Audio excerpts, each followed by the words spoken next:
Bismillahirrahmanirrahim. Assalamualaikum warahmatullahi wabarakatuh. Selamat pagi anak-anak hebat, siswa dan siswi kelas 7 SMP Terbuka Negeri 5 Medan, dimanapun kalian berada.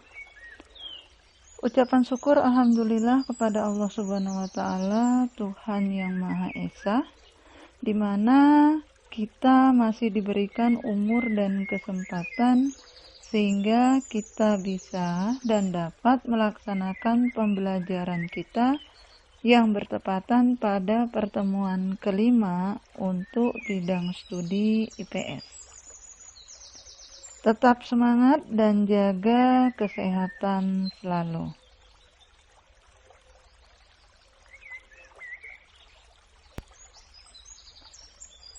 Pada pertemuan kelima kali ini, materi pembelajaran kita adalah bab 1, manusia, tempat, dan lingkungan. Dengan subpokok materi kita 2, potensi kemaritiman Indonesia. Baiklah, kita mulai saja pembelajaran kita. Potensi kemaritiman Indonesia.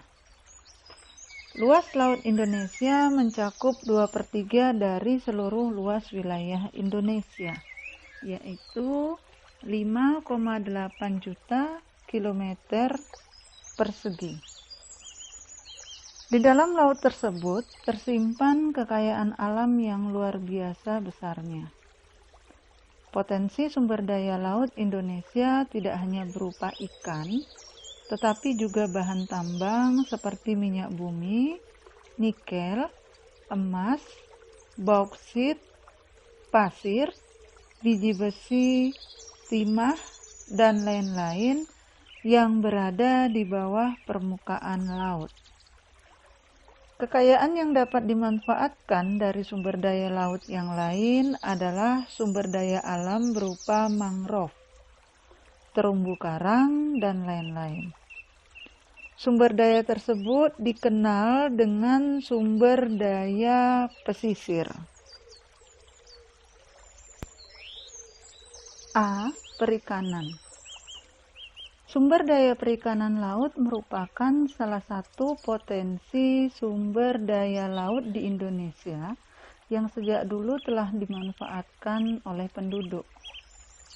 Laut Indonesia memiliki angka potensi lestari yang besar, yaitu 6,4 juta ton per tahun.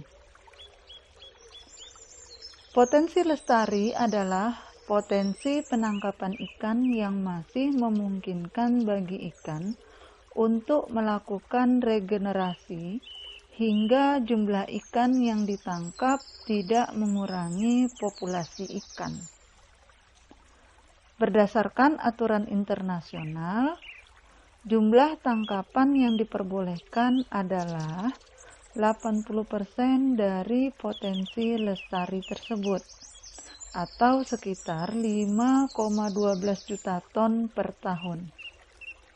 Kenyataannya, jumlah hasil tangkapan ikan di Indonesia belum mencapai angka tersebut. Ini berarti masih ada peluang untuk meningkatkan jumlah tangkapan yang diperbolehkan. Jika dibandingkan sebaran potensi ikannya, terlihat adanya perbedaan secara umum antara wilayah Indonesia bagian barat dan Indonesia bagian timur. Di Indonesia bagian barat, dengan rata-rata kedalaman laut 75 meter, jenis ikan yang banyak ditemukan adalah ikan pelagis kecil. Kondisi agak berbeda terdapat di kawasan Indonesia Timur dengan rata-rata kedalaman laut mencapai 4.000 meter. Di kawasan Indonesia bagian timur banyak ditemukan ikan pelagis besar seperti cakalang dan tuna. Selain ikan yang tersedia di lautan, Penduduk Indonesia juga banyak yang melakukan budidaya ikan, terutama di daerah pesisir.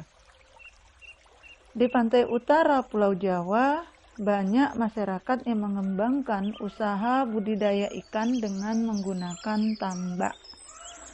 Jenis ikan yang dikembangbiakkan di sana adalah ikan bandeng dan udang. Kekayaan alam kita yang berupa ikan banyak diambil oleh nelayan dari negara lain berupa praktik pencurian ikan atau illegal fishing. Ada beberapa wilayah perairan Indonesia yang rawan dengan kegiatan illegal fishing. Wilayah yang paling rawan dengan praktik pencurian ikan adalah Laut Arafuru di Papua, di timur perairan Indonesia. B. Hutan mangrove. Selain ikan, kekayaan laut Indonesia juga berada di wilayah-wilayah pesisir berupa hutan mangrove, rumput laut, padang lamun, dan terumbu karang. Hutan mangrove atau disebut juga dengan hutan bakau adalah tipe hutan yang berada di daerah pasang surut air laut. Saat air pasang, hutan mangrove digenangi oleh air laut. Sedangkan pada saat air surut, hutan mangrove bebas dari genangan air laut. Umumnya hutan mangrove berkembang dengan baik pada pantai yang terlindung, muara sungai, atau laguna. Ada dua fungsi hutan mangrove, yaitu sebagai potensi sumber daya laut di Indonesia, antaranya sebagai fungsi ekologis dan ekonomis. Fungsi ekologis hutan mangrove adalah sebagai habitat atau tempat hidup binatang laut untuk berlindung, mencari makan, dan berkembang biak. Fungsi ekologis yang lain dari hutan mangrove adalah untuk melindungi pantai dari abrasi air laut. Fungsi ekonomis hutan mangrove berupa nilai ekonomis dari kayu pepohonan dan makhluk hidup yang ada di dalamnya. Biasanya, penduduk memanfaatkan kayu sebagai bahan kayu bakar atau bahan pembuat arang. Kayu bakau juga dapat dijadikan bahan pembuat kertas. Selain kayu, hutan mangrove juga dihuni oleh beragam jenis fauna yang bernilai ekonomis. Misalnya, udang dan jenis ikan lainnya yang berkembang biak dengan baik di wilayah ini. Di mana sajakah sebaran hutan mangrove di Indonesia? Hutan mangrove tersebar di pesisir sebelah barat Pulau Sumatera. Beberapa bagian ada di pantai utara Pulau Jawa, sepanjang pesisir Pulau Kalimantan, pesisir Pulau Sulawesi, pesisir sebelah selatan Papua, dan beberapa pulau kecil lainnya. Luas hutan mangrove di Indonesia mencapai 3 juta hektar, yang tersebar di sepanjang 95.000 km pesisir Indonesia. Hutan mangrove Indonesia tidak tersebar secara merata. Luas terbesar hutan mangrove berada di Pulau Papua yang mencapai 3,7 juta hektar. Berikutnya adalah Sumatera, yaitu 417.000 hektar. Kalimantan, 165.000 hektar. Sulawesi 53.000 hektar, Jawa 34,4.000 hektar, Bali dan Nusa Tenggara 3,7 hektar. C. Terumbu karang. Selain memiliki hutan bakau dan perikanan, terumbu karang juga merupakan salah satu potensi kelautan Indonesia. Terumbu karang adalah terumbu atau batuan sedimen kapur di laut yang terbentuk dari kapur yang sebagian besar dihasilkan dari koral atau binatang yang menghasilkan kapur untuk kerangka tubuhnya. Jika ribuan koral membentuk koloni, koral-koral tersebut akan membentuk karang. Sebagai negara kepulauan, Indonesia merupakan negara yang memiliki terumbu karang terluas di dunia. Luas terumbu karang Indonesia mencapai 284,300 km persegi atau setara dengan 18% dari terumbu karang yang ada di seluruh dunia.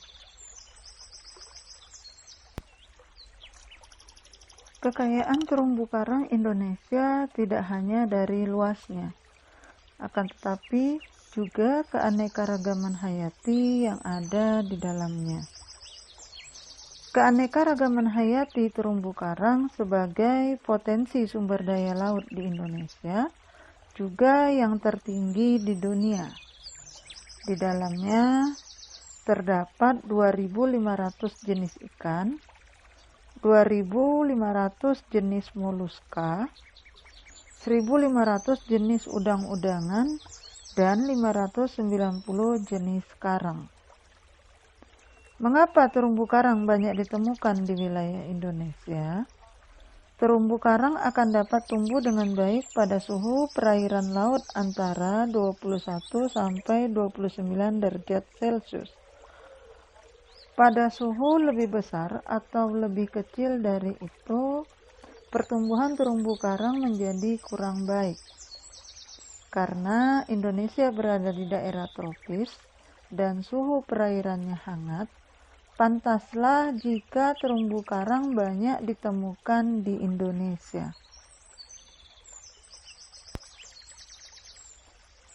Pertumbuhan terumbu karang juga akan baik pada kondisi air yang jernih dan dangkal. Kedalaman air yang baik untuk tumbuhnya terumbu karang tidak lebih dari 18 meter. Jika lebih besar dari kedalaman tersebut, pertumbuhan terumbu karang juga akan menjadi kurang baik. Selain persyaratan tersebut, terumbu karang juga mensyaratkan salinitas atau kandungan garam air laut yang tinggi. Oleh karena itu, terumbu karang sulit hidup di sekitar muara sungai karena kadar garam air lautnya menurun akibat bercampurnya air sungai ke laut. Mengapa terumbu karang wajib dilindungi dari kerusakan? Terumbu karang memiliki banyak manfaat, baik manfaat yang bersifat ekonomis, ekologis, maupun sosial ekonomi. Itulah materi kita pada bab 1 tentang manusia, tempat, dan lingkungan dengan submateri potensi kemaritiman Indonesia. Sekarang ada beberapa pertanyaan yang harus kalian jawab, di antaranya adalah 1. Tuliskan apa saja yang termasuk dalam potensi sumber daya laut Indonesia. Pertanyaan kedua, apakah yang dimaksud dengan potensi lestari?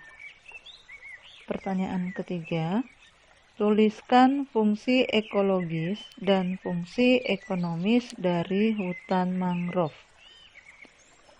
Pertanyaan keempat, apakah yang dimaksud dengan terumbu karang? Dan pertanyaan yang kelima, mengapa terumbu karang sulit hidup di sekitar muara sungai? Demikianlah yang bisa saya sampaikan, dan terima kasih telah mengikuti pelajaran ini. Terima kasih juga atas perhatiannya. Kurang dan lebihnya saya mohon maaf. Semoga pertemuan ini dapat bermanfaat.